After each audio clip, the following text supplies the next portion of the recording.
Okay,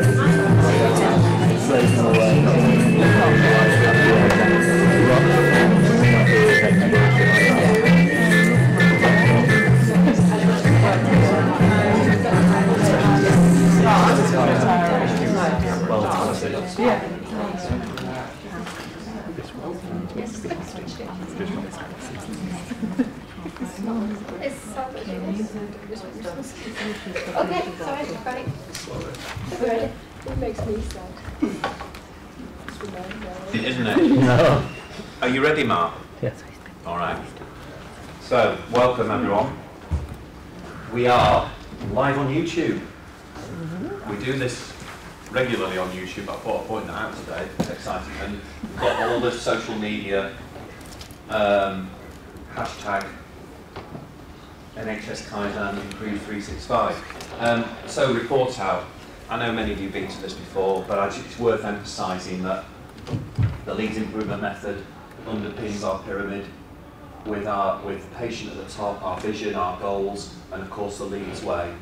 And important given our special visitors that will be coming in the next few weeks, the Quality Commission.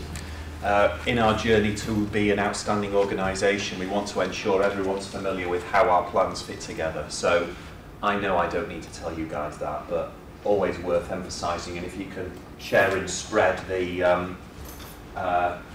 cementing that understanding, that would be really helpful. So we're here to recognise and celebrate and report out a number of great pieces of improvement work. We're starting with the 60-day report out on value stream 3, RPIW3. So I'm just looking out to check, have we got, I can't see Steve, but we've got Fiona. Brilliant. Steve's on his way. Is he? Yeah, that's okay. I'm sure he'd want to be here. We'll do a few in-flight adjustments then. I can see Katie and Thomas here, so you guys okay to step up? Yeah. That's fantastic. I'm really pleased you're both here because this is about improving the patient experience in real time. It's great to have our doctors in training involved in the improvement work. We see it a lot. There's a lot of you involved in this, and it's very important to us in the context of what we're doing for all of our colleagues, but particularly doctors in training, that you are part of this. So, over to you. Great, thank you.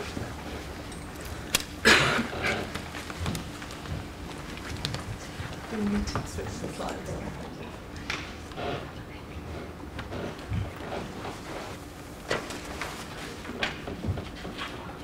Yeah. Right.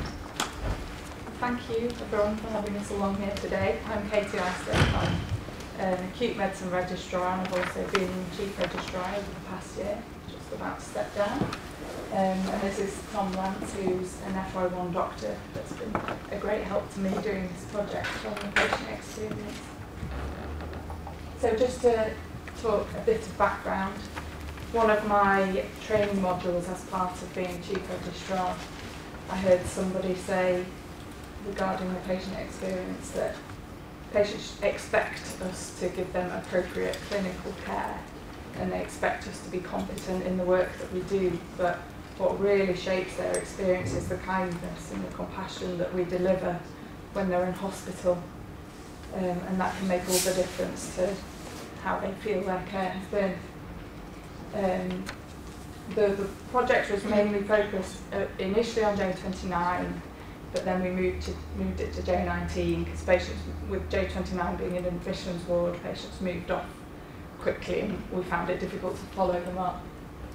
And just looking a bit at complaints data, in 2017, 24% of complaints received by ward J29 and 27% received by J19 were due to communication breakdown. I think as time goes on, we spend less and less time actually talking to our patients because there are so many other tasks that we need to focus our time upon. So from this, I developed my own vision really of what I wanted to do with some of the time that I had as a chief registrar, and that was to give patients more of an opportunity to tell us what really matters to them and to improve their understanding of what their hospital stay will entail. And I wanted to do this in a real-time way rather than just waiting until that patient has been discharged and has given feedback and has had time to reflect and has maybe then thinking about writing a complaint if their care was suboptimal. I was wanting us to be more proactive than reactive and to nip any potential problems in the bud. So over to Tom, who's just going to talk a bit about the BDSA cycles we went through and the results that we've had. Yeah, so rather luckily, Katie sort of grabbed me one day and said, please could you hand these leaflets out to the patients, and I sort of pounced on her vulnerable pregnant brain and said, please can I get a bit more involved, and for some foolish reasons she said yes. So I sort of got to this project in the infancy when we were using these, which we stuck up on the walls behind patients. They had these 3 questions which you can read there. So what matters most to you today, what's important, and what can we do to make your day better? And this didn't work. It was sort of fairly impersonal. We didn't collect any, I mean, it's a qualitative study, but even then we still needed some data that we could do something with. And it really didn't collect that. So we moved on to the second cycle, which was these. And the idea was that the ward clocks on 27 at this stage was to slip these into the admission packs, and that the patients, when they got here and had received a few tests, or someone had barked a diagnosis at them, they could actually write down, okay, what does all this mean? What can we do for you, essentially? And again, I think I remember talking with Alan, who said the question was a bit too broad and we needed to focus it. So we then moved on to this. So we thought, aha, try and wriggle out of this one. It's definitely not too broad.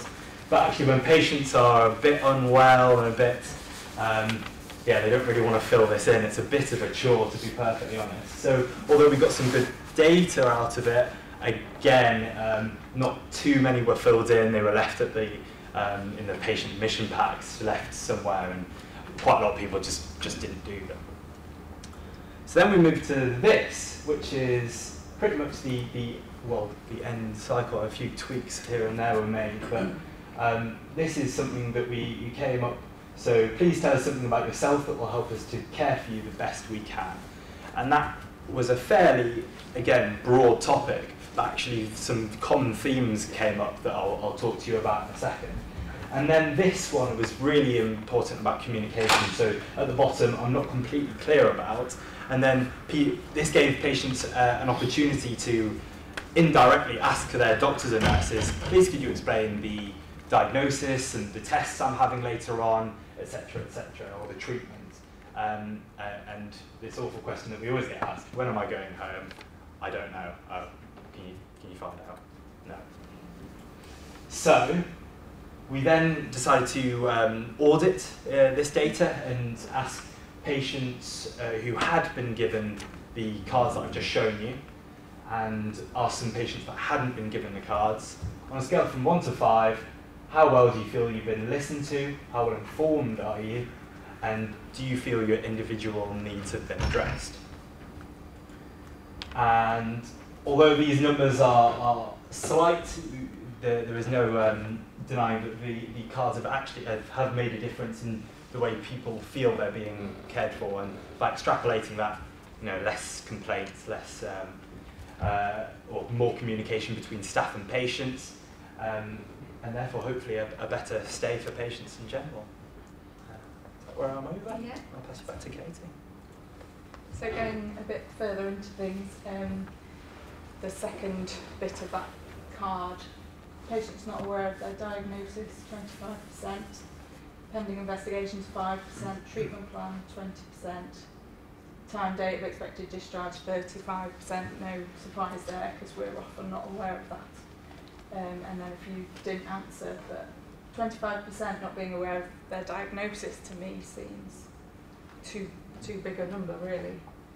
And then the themes that arose were many people said it's just so boring. There are no TVs on 29 or J19. There's no book supply, magazines. There's just nothing to do. A lot of patients were unsettled by the ward moves. 6 patients wanted more communication about what was going on with their care. Several patients were concerned about the time they had to wait for their particularly pain relief or other as required medication. Lots of patients mentioned the night time being a particularly disruptive time for them. Lots of patients mentioned more nursing staff were needed, and a few said that their call bells weren't answered within an acceptable time frame to them. So we've tried to address some of these where we can, and things that we've been able to act upon or start to act upon so far. So on J29, Bridget Sutton, who was the ward manager there, has managed, along with Leeds Cares, to fund some televisions for the ward. The patient experience team are looking into book trolleys or a supply of books on the wards for patients to use. I spoke to one patient myself who was really anxious about the fact that his cleaner was due to come that day and would find him not at home and be worried and not know what to do and so on. And he had the cleaner's phone number, but he just wasn't able to walk to the nurse's station to make that phone call. So I made that phone call for him. It took me 2 minutes, and it really allayed his anxiety. And then one lady said to me, well, you know, I wouldn't have mentioned it, but I'm struggling to read my book because my bedside lamp's broken, so we arranged for that to get fixed for her. And then the next thing I'm going to work on is a what can I expect when I'm admitted flowchart. Down in A&E, there's a what to expect in A&E flowchart, and I think the gynecology ward have got one, but we don't have any information for patients who are admitted to medicine.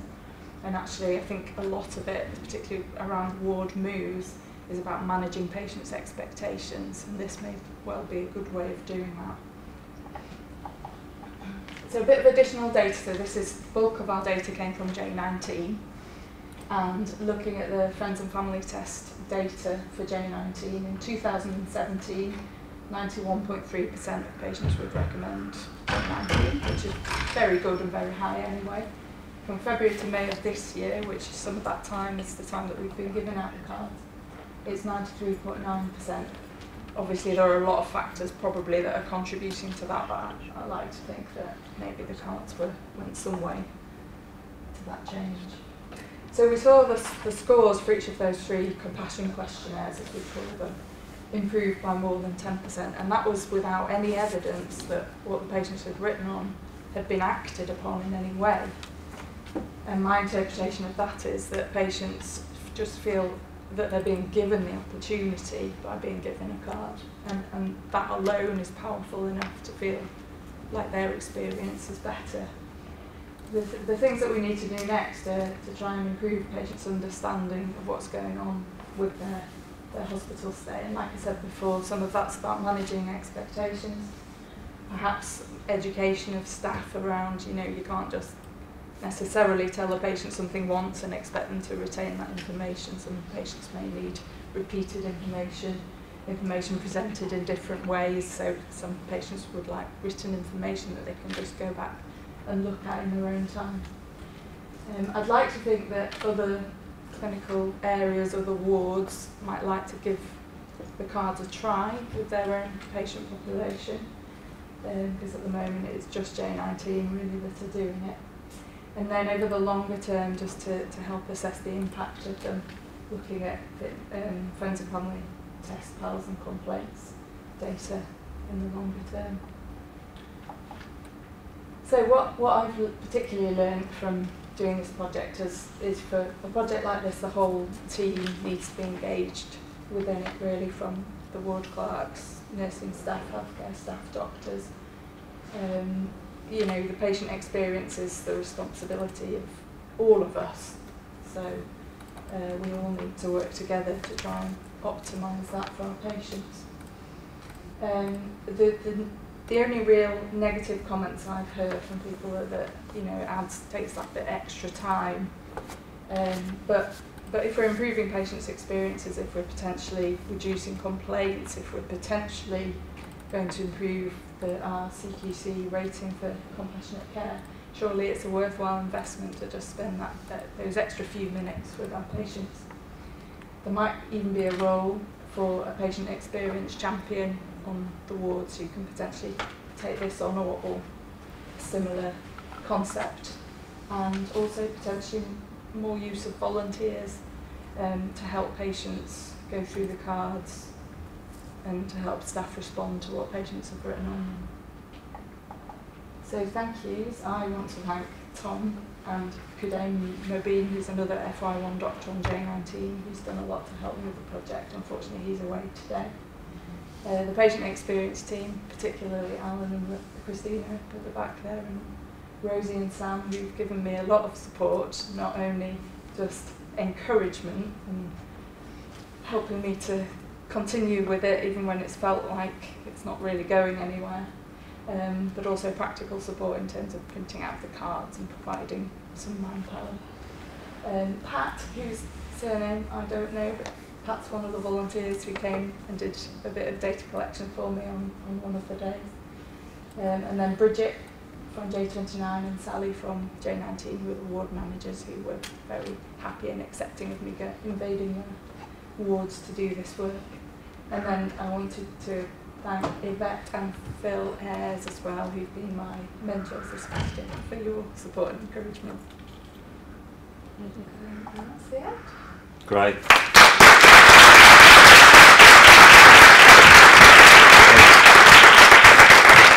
Examples of the cards as well, if I just leave them on the front so you can see what patients have written. Thank you very much, Katie and Tom. I'm sure there'll be questions, and we keep our questions to the end of the session.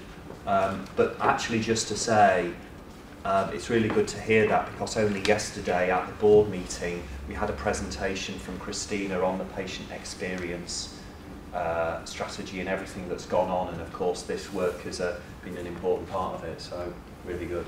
Okay, next up. Are we all right? Ah, he's here. Yeah, sneaked in, Steve.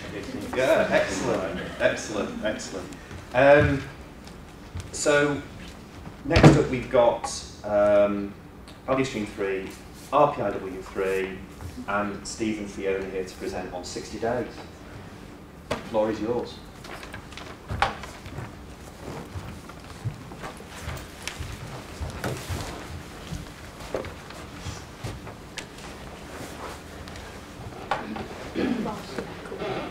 Hello. Oh, shoot, Don't worry.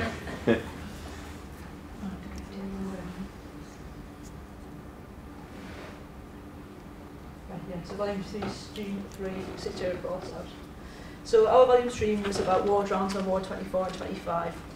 And we did a bit of an audit before we started this, and we identified some issues. The ward rounds were very rushed, with unclear plans coming out at the end of them, and very little patient involvement, and overall quite a poor experience for patients and for the ward staff who didn't really know what was going on.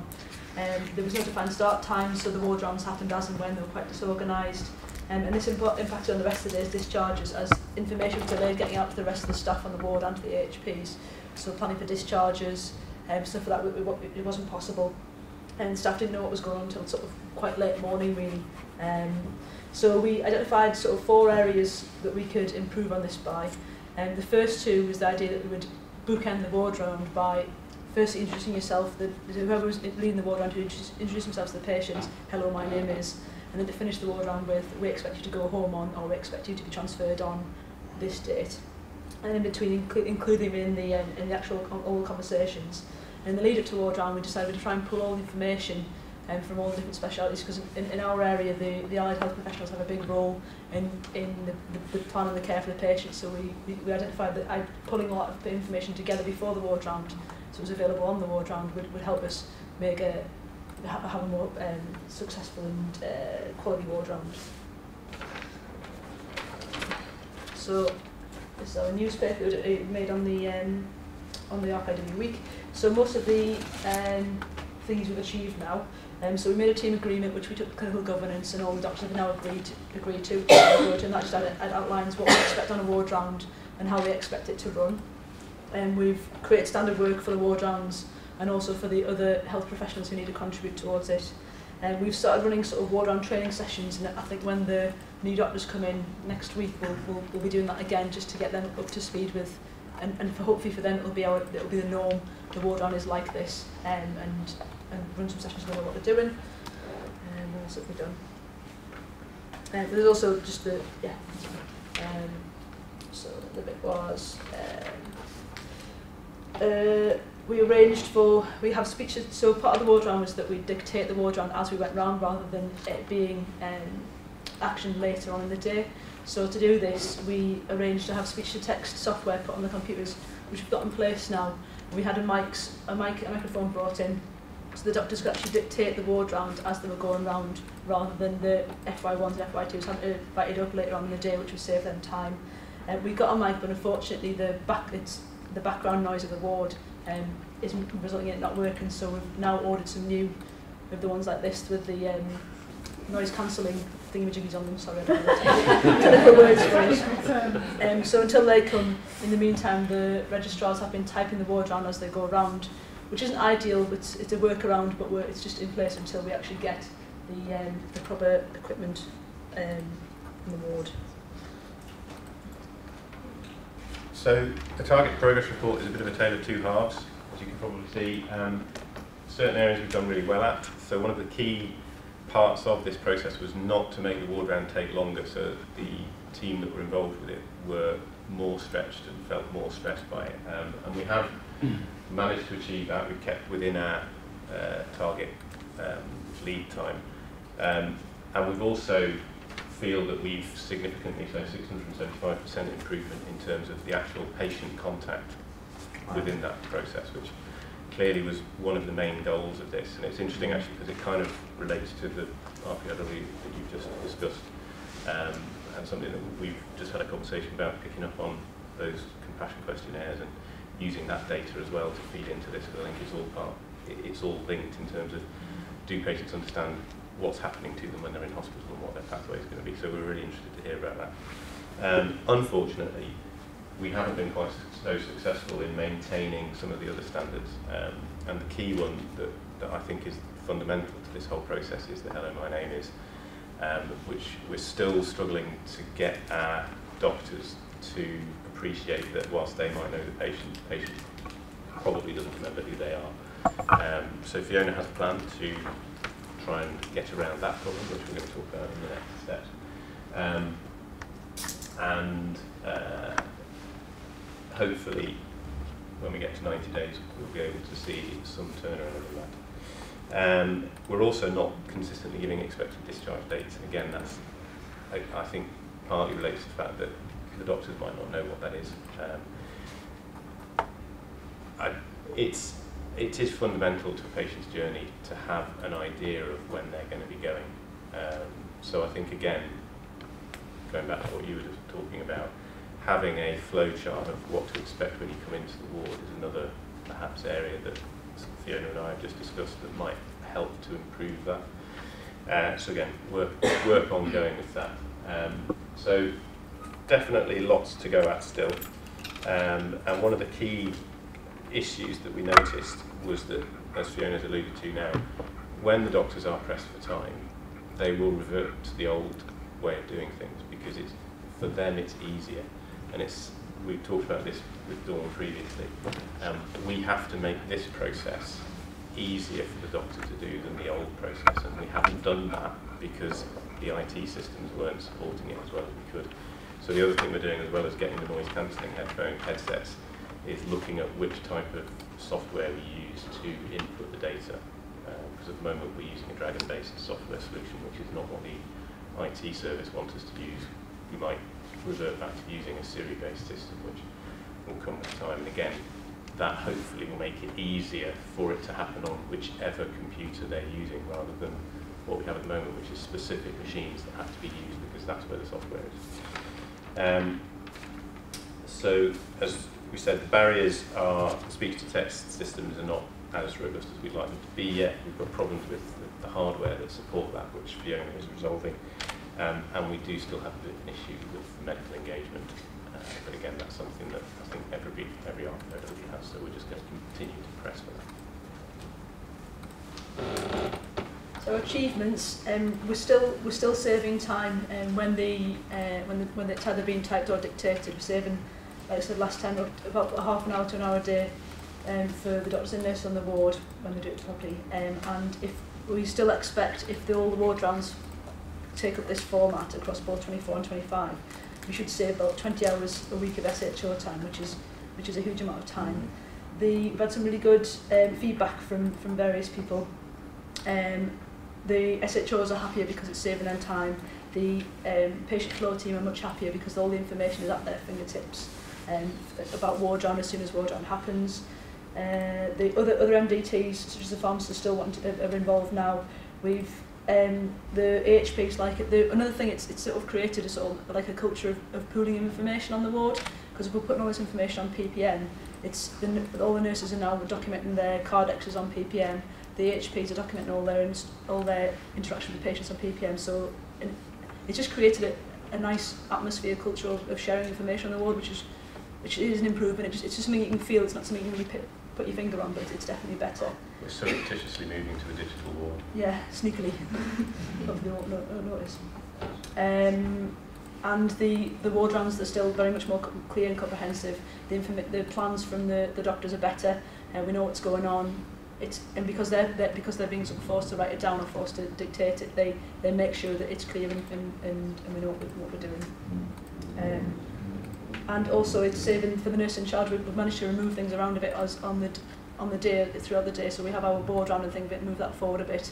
So we've managed to save time later in the day to get other stuff done. Our plan going forward is still to push with the medical staff introducing themselves.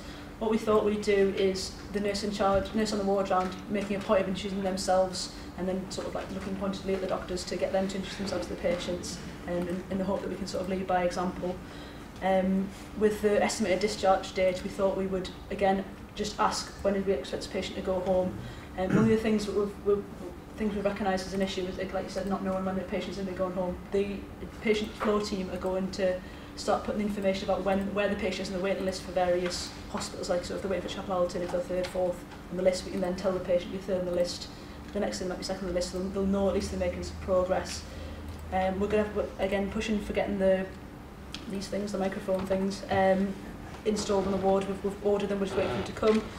We're just liaising with IT to make sure the software is available. Then we've got that stuff in place, and we found out all the problems. We're able to roll this ward round to the other ward rounds on ward 25 and to the ward rounds on 24, and so hopefully all 3 ward rounds on both wards will follow this format. When we presented the team agreement at clinical governance, the consultants were going to create a rota for the ward rounds, so we had a bit more of an organised start to the day, and then just to continue to regularly audit what we're doing and keep the MDT and the HPs engaged. Yes, that's the plan. And the other thing we're doing is we're looking at the staffing model in terms of registrar staffing, which we haven't really included in this, because that's more of a training issue for neurosurgical registrars. But by having more registrars available, it will mean that their time is not stretched so much to have to get to clinic or have to get to theatre.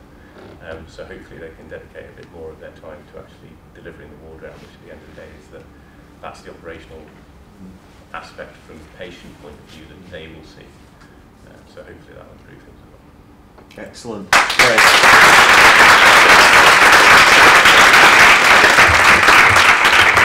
That's great. Thank you. Thank you very much, Steve. Fiona, that's really encouraging actually, and I think some astonishing progress, particularly on the metric. What was it, 675% improvement in terms of time spent? Really good. And again, I'm sure there'll be questions at the end. So, next up, we've got, we've done Katie and Thomas's, so I think we just move the slides on if we can, Sophie. So we've got Liz, Jo, Catherine, Matthew, to talk about the role of daily management in improving our business. So, over to you. Thank you.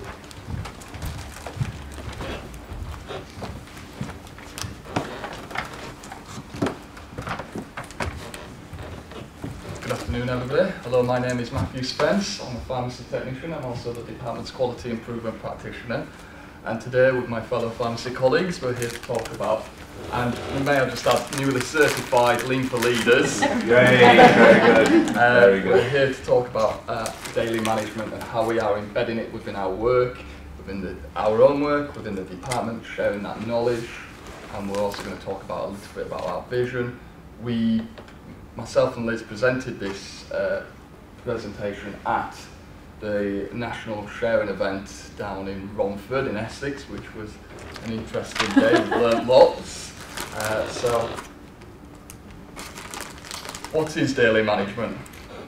Well, this is what we've learned. These are six aspects. It's around visual controls, so creating visual systems that drive action. And what we'll talk about is production boards. Then there's regular daily accountability, so establishing grounding processes at all levels, leader standard work, completing key activities necessary to improve our business. It's about looking at root cause analysis, so asking why and using the data to attack problems and systems. It's about discipline and consistently verifying the health of our process and asking, is it working? And it's about daily Kaizen, coaching our staff through daily management and continuous improvement. So, myself and Joe, we work within the general management team, and this is an early example of our production board, not that you probably can see that. But what we did recognise is actually, from the learning, we did actually have some daily accountability on there, some visual controls, some leader standard work. But after learning and using learning the tools as part of our Lean for Leaders, we have now come up with our latest production board. And again, these are probably not the best pictures, but it's safe to say we're on about version 5 or 6.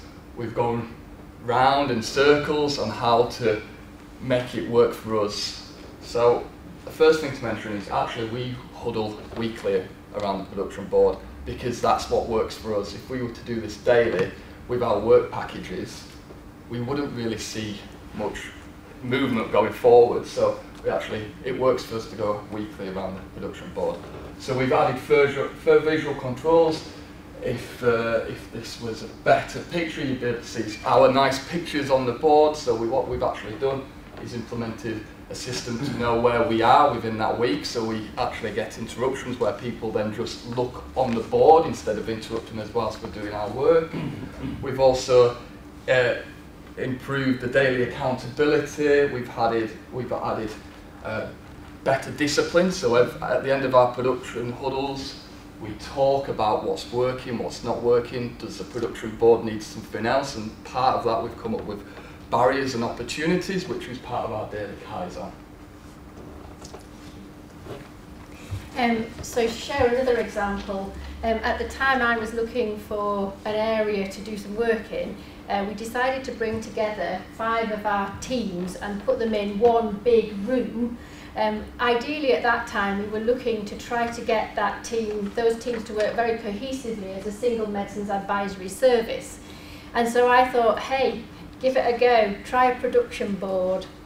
The scepticism that I was met with was palpable when we started this. And we started off really simply saying, we've all come together, let's use this visual control system and try to work out who's doing what and how we know that.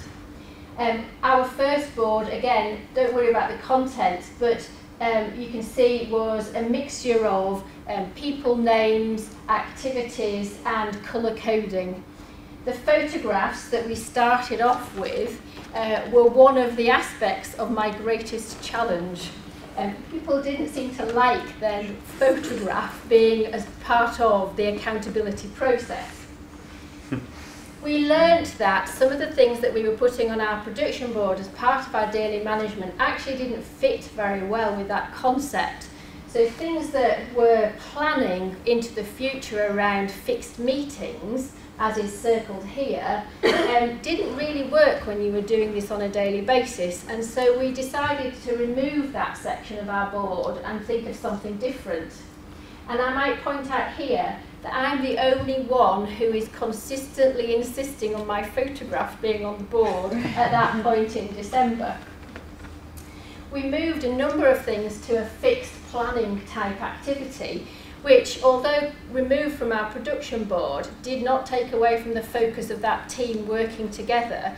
And lots of things came out of this about support for the individual whose meeting was coming up very soon, and actually being a little bit more compassionate with our colleagues and understanding how they were working around a number of agendas that we had going.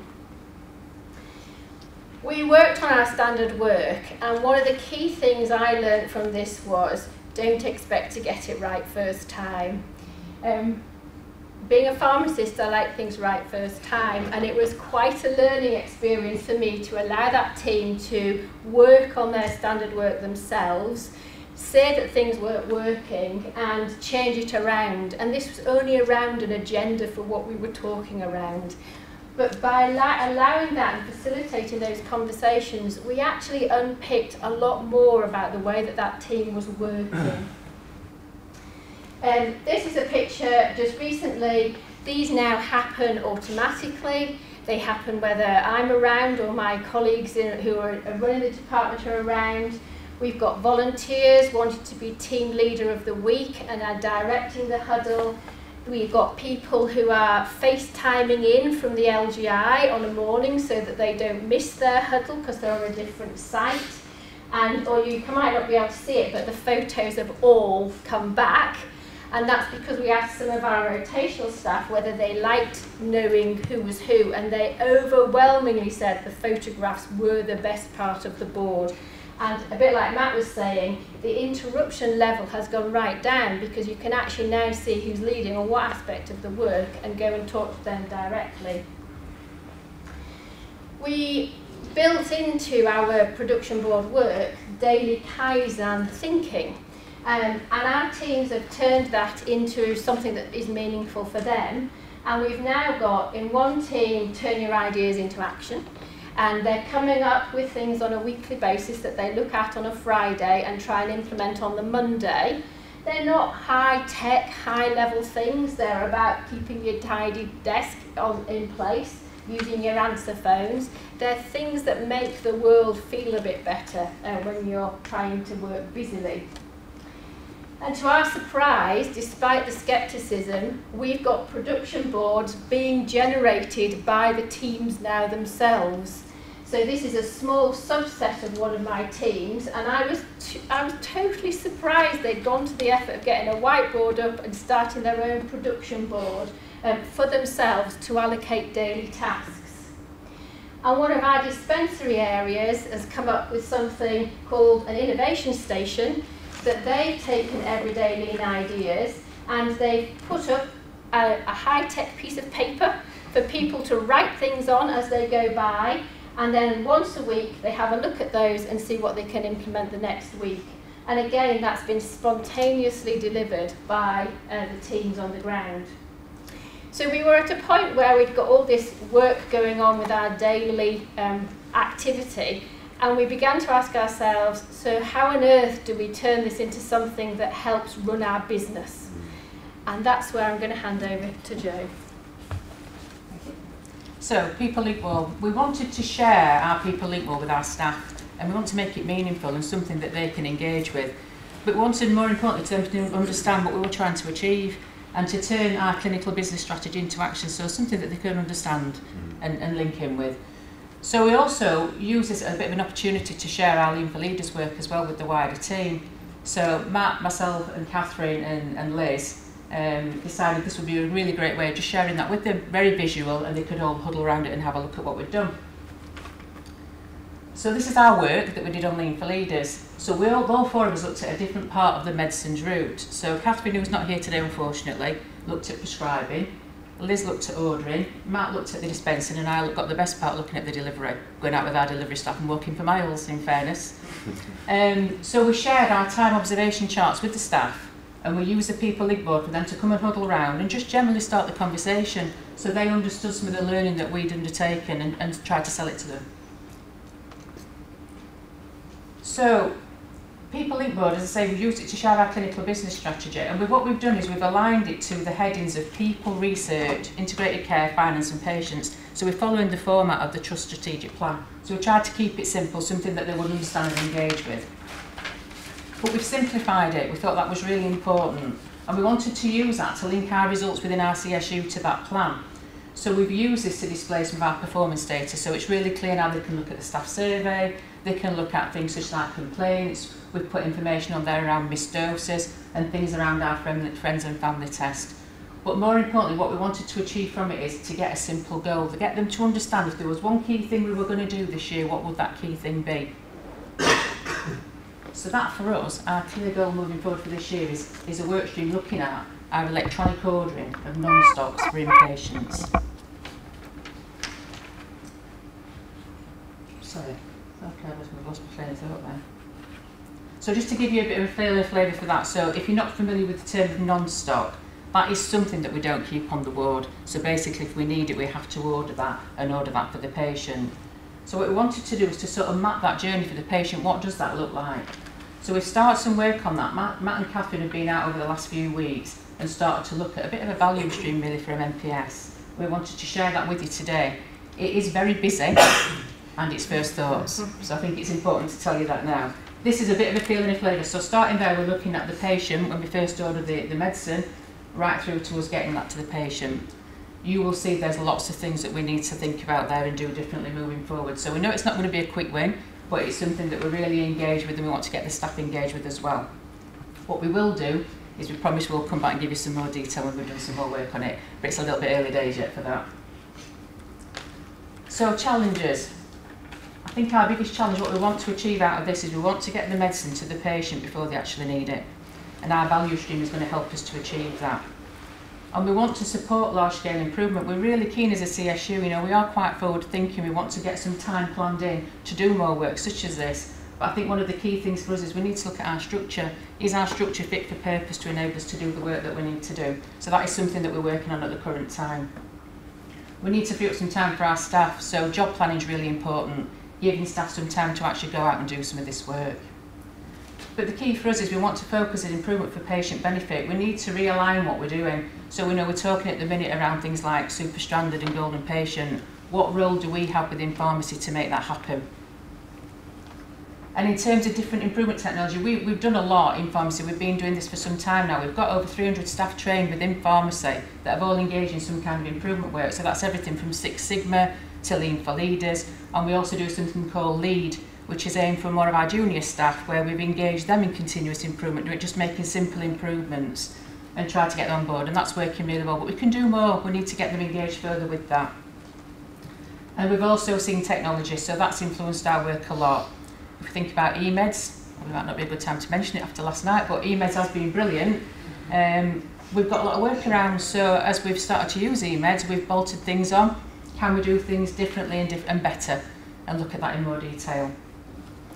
And we want to use data better to influence what we do. The one thing we want to achieve, if nothing else, is to plan today for tomorrow. That's our aim. We want to be able to use things like PPM Plus, as people already talked about, let's get these discharges planned in early. Let's get that work down to pharmacy. That will help us prioritise our work and in turn get that back to you in a more timely manner. We want to work better at defining our urgent work. Again, one of the pieces of work we're looking at the minute is to look to work with other CSUs to make sure that the unplanned work, so the work that we don't know what's coming down, reaches our department probably earlier than it's perhaps done before. And again, that's us then making best use of our staff and prioritising our work better. And that's it. Right.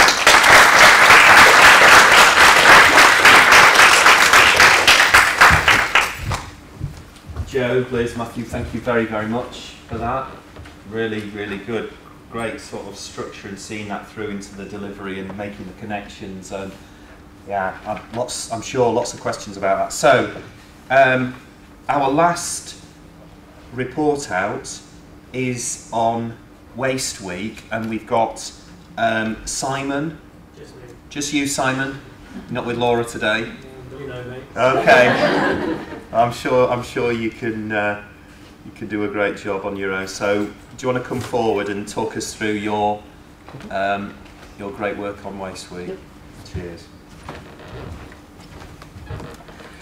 Okay, so hello, my name is Simon Riley Fuller. I'm the Head of Nursing for Adult Critical Care. I was meant to be joined by Laura Sedgley, who's one of the senior sisters in neuroscience critical care unit, but she unfortunately can't be here, so I am Billy No Mate. So last by no means you have me. So, Waste Week. So the overall aim of Waste Week was to get staff from across the whole CSU, all grades, job roles, bands, it didn't matter. We wanted to get everybody talking and owning waste reduction together. But why, you might ask the question. So we talk about waste, we hear waste every day. It's something that we're tasked with trying to improve on. Lots of people on different journeys, you know, things like the Leeds improvement method that we're doing, Lean for Leaders. But why do it? So we had this, we sat in loads and loads of meetings. So we have our senior team meetings, we have clinical governance, we have our business meetings, and waste comes up. But we're doing different things, we're making small improvements here, but something fundamental, what can we do? And then we had a bit of a light bulb moment as a group, and we thought, we'll do a Waste Week. So Waste Week came about. So the main aims that we drew out from the Waste Week were to involve staff in improving their own work and their own workplace units. So this is really trying to get them engaged and stuff that's going to be tangible for them. So, you know, trying to make waste a bit more interesting. We want to encourage people to grow and develop. So there's, as I said, a lot of different bands in all areas, in all CSUs, but we wanted it to be that it wasn't just a senior role that are making these changes. This can be a band 1, band 2, AHP, anybody can help develop. It was also a really good opportunity to engage with all of our colleagues in the CSU and make waste everybody's responsibility. Again, it's very easy to probably think that it would sit with the senior team or the matrons, the consultants, but we wanted it to be everybody's role. Obviously there was a practical element to it, so we wanted it to help significantly with our CSU's waste reduction total. So we had some higher ticket items that we were enacting, but we really need stuff from the units that that the staff were seeing. There's only a certain amount that us as a triumvirate or a group of matrons can see. It's the teams on the unit that are seeing stuff day to day. So that's really what we wanted to extract from this. We wanted to say less of a top-down approach. Instead of saying we need to save, this is how we're going to do it. Tell us how the best way that we can do it. So what we did, as I said, we had various meetings, but we established probably nearly a year ago, and actually we had a waste reduction meeting which had various outputs, but over the last 3 to 6 months we've developed a waste reduction lead for the CSU. So one of the matrons is now coordinating all the waste reduction that we do, but all of the areas have now got waste reduction leads and champions.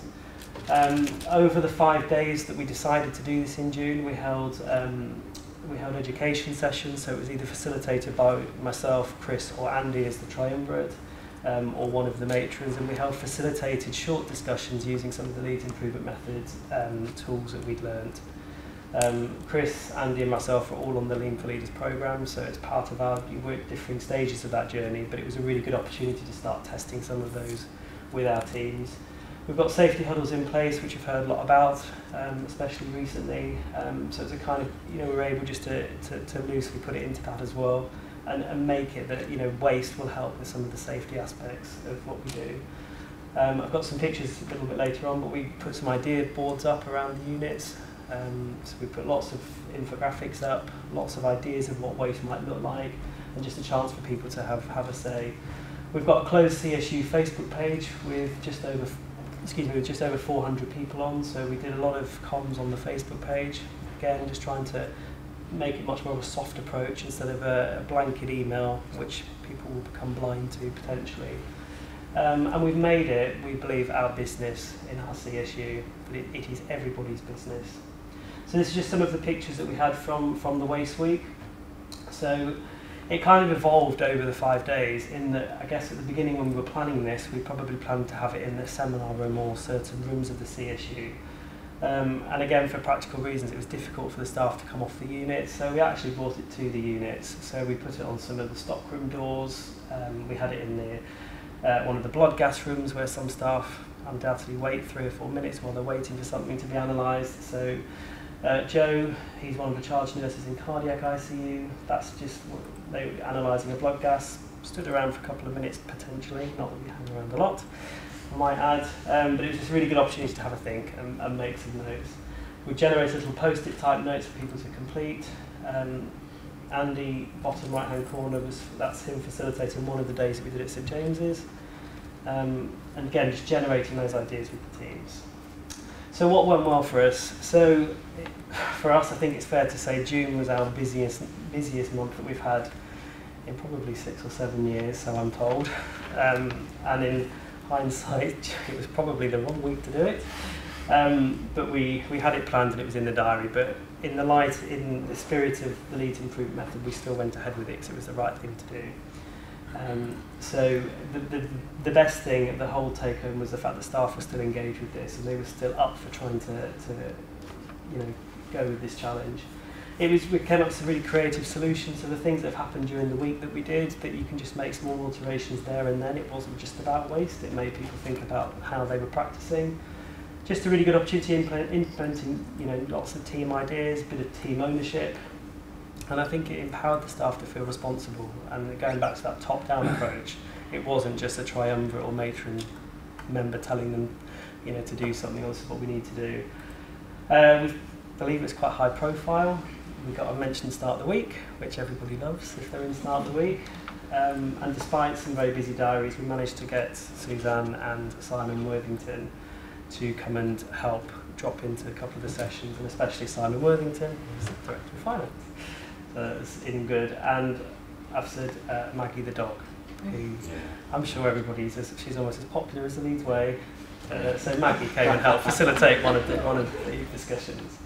But above all, we said actually at the end of that week, we had real pride in our CSU. We felt really, really proud to do this. So this is just one of the examples that we did on the days. So we set the teams a challenge. So we had a half an hour each facilitated session. Gave people the sheet of the 7 wastes. So we asked people, go and find examples of waste, use a waste walk form, try and find 7 examples and meet back in 30 minutes. And some of the ideas that came from this were directly from that observation. You can become quite blind to walking around, you don't see certain things. And it was really good actually peer auditing almost each other's units, so there was a bit of cross cover. Even better if, and a couple of the report outs we've just heard has actually made us, it probably backs up, we've said probably more MDT involvement. So I think it's fair to say that the bulk of this work was implemented and carried by the nursing team. Obviously there's a triumvirate we were involved, but it was mainly the matrons that own this, but we've said next time, and there will be a next time for us to do this, it would be great to have more consultant, registrar, FY1 colleagues, certainly AHPs, our pharmacy colleagues. Again, from some of the ideas that have generated, it would be good to involve the supplies team. So there's a lot of ideas around stock, ordering, and having more waste champions of all bands. So because of the time scale that we had with this, again, it was mostly the registered nurse workforce that we had. But again, with a bit more time, we would encourage more people from different areas. We said more than just 1 week, so do we run it for longer than a week? Do we do multiple weeks? We're not really sure at this moment, but we know we want to do it again, and it will probably be another week. We've challenged perhaps a trust-wide annual waste week as an idea. We hear it's quite well received as a CSU, so we would encourage anybody else to do it. And it certainly helped with our waste reduction. For us, we've just had more of a lead time, so when we decided we wanted to do this, we gave ourselves a very tight time frame of 2 weeks to implement this, to get this waste week up and running. It worked and it was good, but compounded by the pressures we were also under, it wasn't ideal, so probably a little bit more planning would have not gone amiss for us. So next steps, we want to continue to support staff to attend the Leeds Improvement Method training sessions, which we've been really great at attending so far. As Steve reported out, we're involved jointly with that value stream, so you've just reported out your 3rd RPIW. We're planning to do our 4th as combined CSUs, but we are involved in the value stream work that we've got. Lean for Leaders programme, so Andy, Chris and myself are all on it, different stages of our journey. Some of the matrons are on it, various other colleagues, so it's keep maintaining that momentum with the team. We've got a colleague that's just done advanced lean training, which is again really important, and that's one of our medical colleagues. So again, next time it's important that we make sure we involve the medics far more than we did. Most important, we need to enact the ideas that we've generated.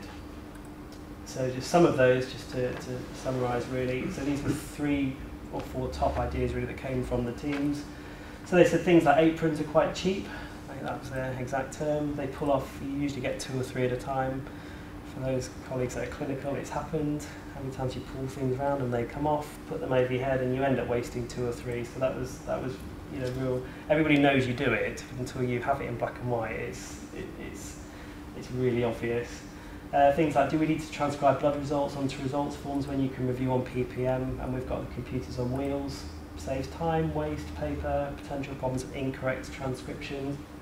We do get occasional data cases where things haven't been transcribed properly, so again it will eliminate risk as well. Really interested with pharmacy colleagues that just talked about stock and ordering, and this is again working with different, sorry I thought you were at the back of you.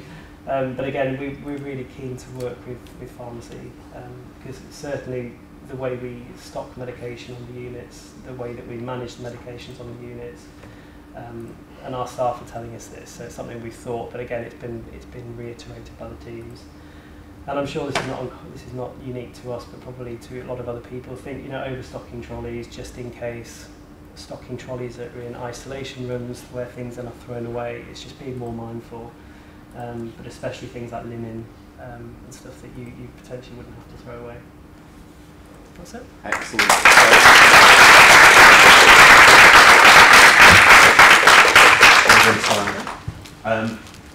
That was terrific, Simon. Thank you very much. 4 really excellent report outs, and I think some common themes that run through all of them in terms of often very kind of simple ideas, but really well owned and engaged with staff and backed up with rigorous methodologies. And however simple, all of them I think have had that element of really rigorous execution, commitment, application. So really good, very impressive. So opportunity, not long, but just perhaps a chance for a few questions for any of the 4 programmes and improvement projects that reported out. So your opportunity, Phil. I just wanted to ask the pharmacy team really, because you had a real tipping point by the sound of it in your presentation from kind of non-engagement to enthusiasm. Was there a point, or do you think it just happened by kind of sustaining the ambition, or what do you think happened to turn that the team round?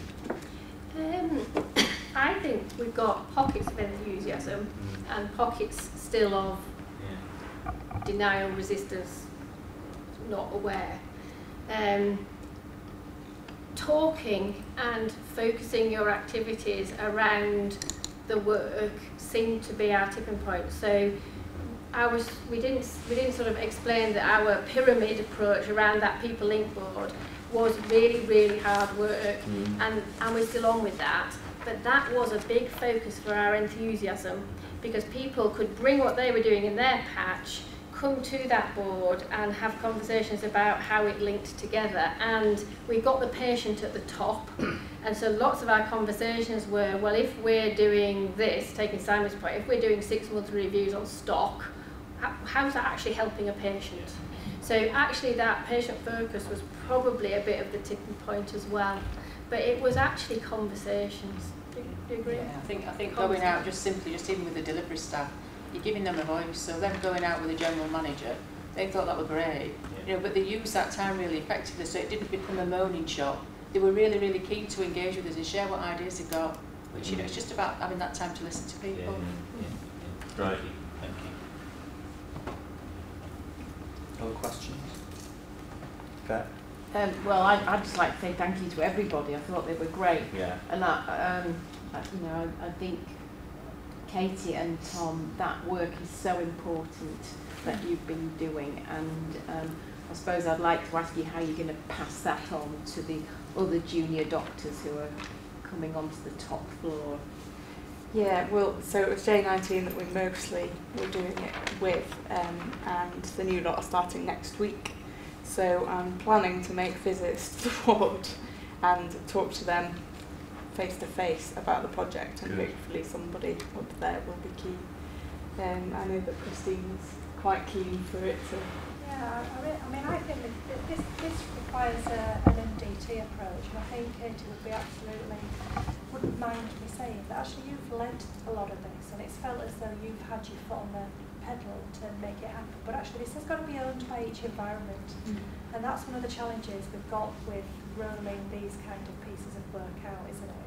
So I'm hoping that actually we, the patient experience team going forward, have more of a role in this and are able to support sharing the messages of what the benefits are that come out of this stuff with the wider organisation, so other people feel inclined to adopt it. I think this is a fabulous piece of work.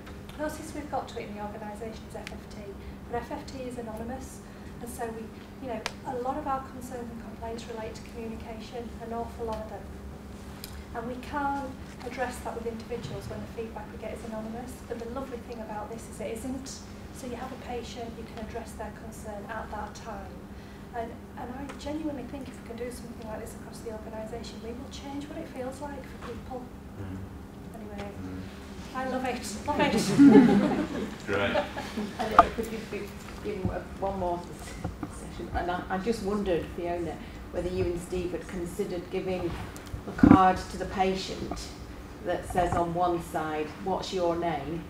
And maybe on the other side says something like, and when am I going home? Or just have you, I know your patients have complex needs, but I just wondered if you'd had that chance. So in the RPIW week, we did make cards for the patients to list questions they want to ask on the ward round.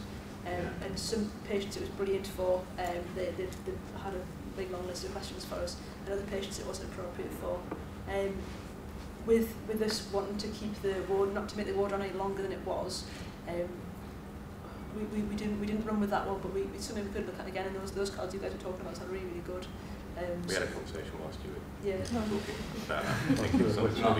I think because it links in really nicely with what we've been doing in terms of patient experience and trying to find out what patients really want from the ward.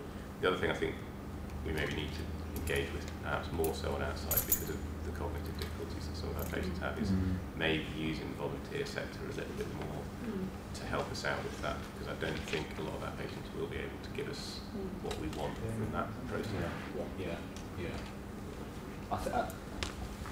Just to summarise and close then, I think Steve, you just made the point about the value of report outs. There's as much about learning from each other in terms of today, the fall, there's things we can take from each of those, I'm sure, and bringing that together. And also just to say, Simon, that we'll pick up the idea you posed about a potential trust-wide waste week, given the success that you had in CSU and the ideas that it generated. And I have seen other CSUs in other areas picking up on that. So others are doing the waste weeks, and it's a great way of generating ideas and taking the Leeds improvement method forward.